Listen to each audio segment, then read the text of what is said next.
Assalamualaikum warahmatullahi wabarakatuh. Perkenalkan, nama saya Kausar Fahri Nugraha dari kelas 1C jurusan Teknik Elektro Fakultas Teknik Universitas Bangka Belitung.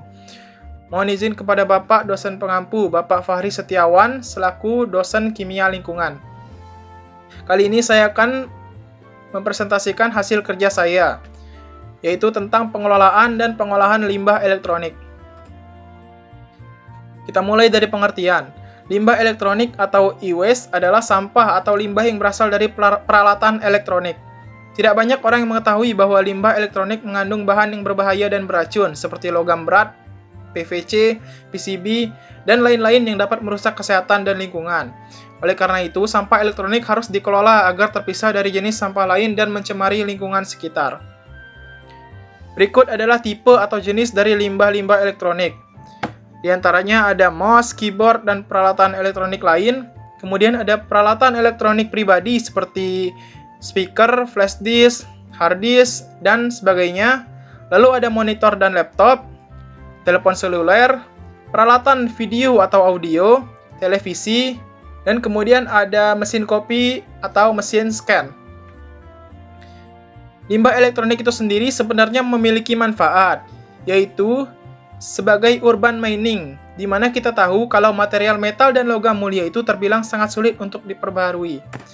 Maka dari itu, e-waste berperan menjadi salah satu sumber material cadangan. Dari barang-barang elektronik yang kita pakai itu, di PCB-nya itu mengandung banyak metal, beberapa di antaranya itu gold, silver, aluminium, platinum, palladium, dan copper.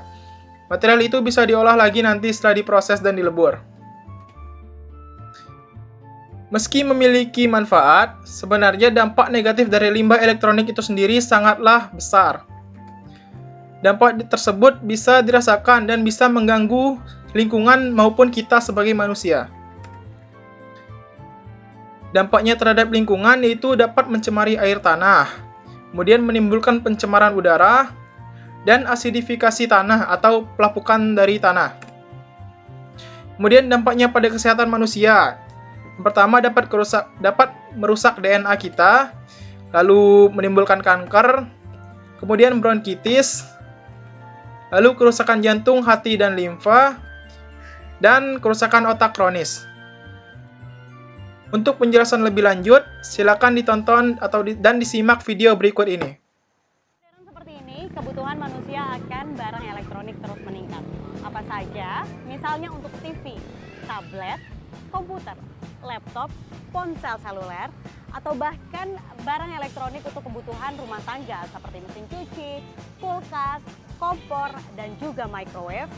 Namun bagaimana saat barang-barang elektronik ini sudah tidak dipakai karena rusak atau bahkan terganti dengan produk yang baru? Bagaimana barang-barang elektronik ini diolah sebagai limbah elektronik? Limbah elektronik masih menjadi masalah karena belum terkelola dengan baik. Seringkali, sampah elektronik rumah tangga ini diperlakukan seperti sampah biasa. Padahal, limbah ini tergolong sebagai limbah bahan beracun berbahaya atau B3 yang mengandung zat berbahaya seperti antimon, kromium, zinc, timbal, dan oksida timbal yang membuat limbah B3 butuh perlakuan khusus. Zat berbahaya pada limbah elektronik ini dapat memicu kanker pada tubuh manusia serta dampak buruk lain pada ekosistem global. Kementerian Lingkungan Hidup dan Kehutanan mencatat, pada tahun 2015 saja ada 45 juta limbah ponsel seluler. Namun, hanya 30% limbah elektronik yang terkumpul per tahunnya.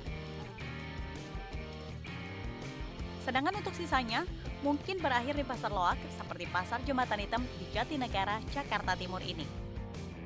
Pak, yang Bapak cari dari limbah handphone ini sebenarnya apa, Pak? Ini kan sudah tidak lengkap gitu, bentuknya tidak utuh. Jadi kemungkinan masih ada komponen yang hidup atau masih berfungsi, diantaranya ya LCD. Tapi kan keadaan handphonenya nggak utuh, Pak. Nanti lalu diapain? Kekurangan yang lainnya kita tambah perbaiki. Direkondisi gitu ya, Pak ya? Oh. Atau ini juga yang bisa dimanfaatkan dari sini kita pindah ke HP yang lainnya yang serupa. Ya, yang serupa. Ini nyala nggak kalau ini? Ini nggak nyala, kalau yang ini nyala.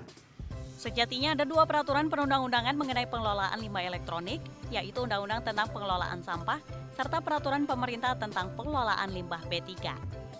Tiga cara lain pengelolaan limbah B3 berdasarkan pasal 100 Peraturan Pemerintah tentang Pengelolaan Limbah B3 adalah melalui termal, stabilisasi dan solidifikasi, dan atau cara lain yang sesuai dengan perkembangan teknologi. Seringkali limbah elektronik dibakar, dikubur, atau dihancurkan. Namun sebenarnya ketiga cara pengelolaan ini tidak tepat. Hingga saat ini Kementerian Lingkungan Hidup dan Kehutanan Republik Indonesia masih meramu konstruksi pengelolaan limbah elektronik nasional dimulai dengan memaksimalkan fungsi dan guna dari 10 fasilitas daur ulang elektronik yang ada di Indonesia. Dari Jakarta, Humaira Balkis, Don Bosco, Metro TV.